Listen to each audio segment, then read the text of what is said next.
Okay, let's talk about the annual retreat. For some, it's a high-stakes session that sets our vision for the next 5 years. For others, it's an expensive, off-site meeting with bad coffee, meandering conversations, and no clear outcomes. Does any of that sound familiar?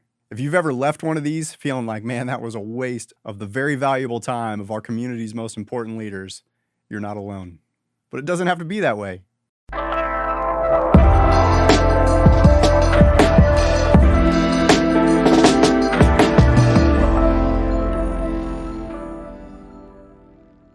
A poorly planned retreat is actually worse than just a waste of time. It damages the credibility of your entire strategic planning process. It creates frustration, and it signals to your leaders that planning is just an exercise and not the real work of moving your community forward. But a great retreat?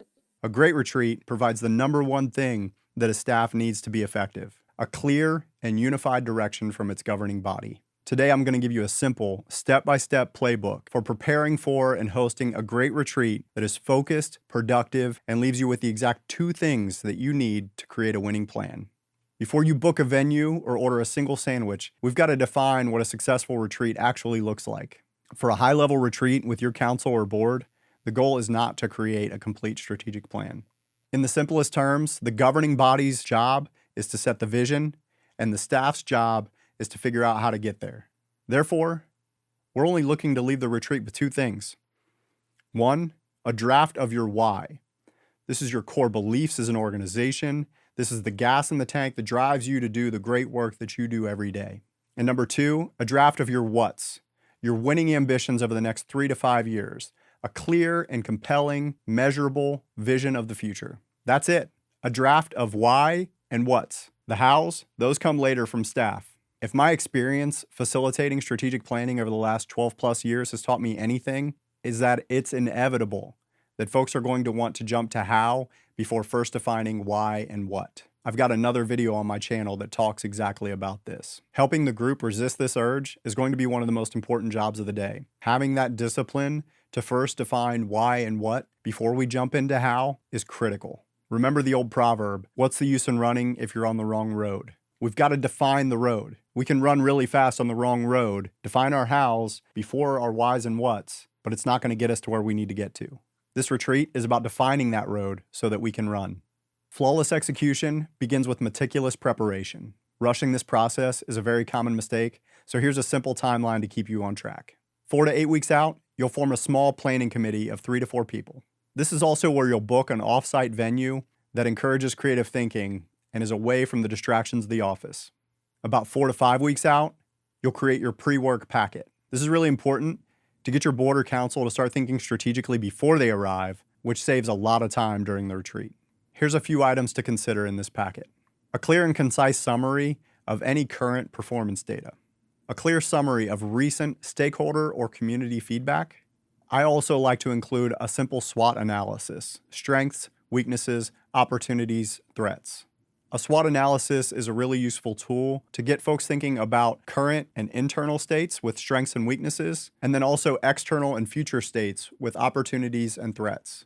And one final thing that I like to ask in this pre-work to really get us thinking about our why as an organization is to ask them to think about a mission moment. Ask them to provide some kind of anecdote about the impact that we've had as an organization. Challenge them to be as specific and granular as they can be about this situation, who it was that we were serving, what the outcome was of that made them so proud of our organization.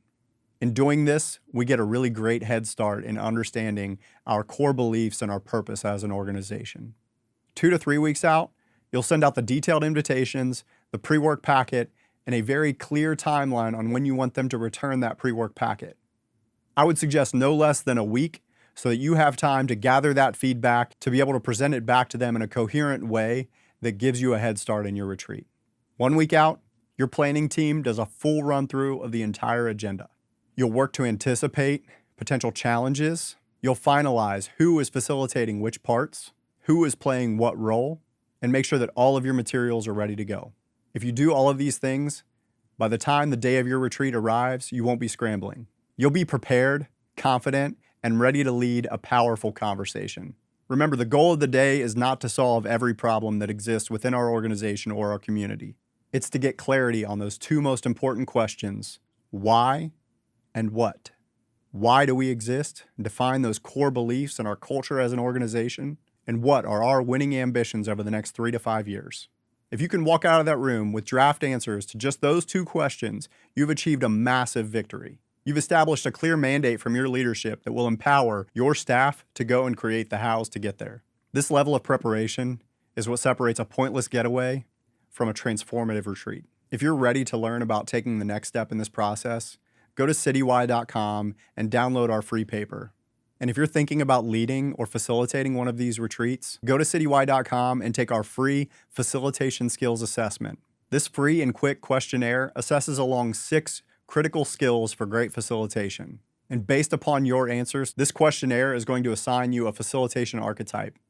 That facilitation archetype will tell you where you're strong, where you could use some coaching, and it also will tell you who a great co-facilitator would be if you're considering doing this as a team.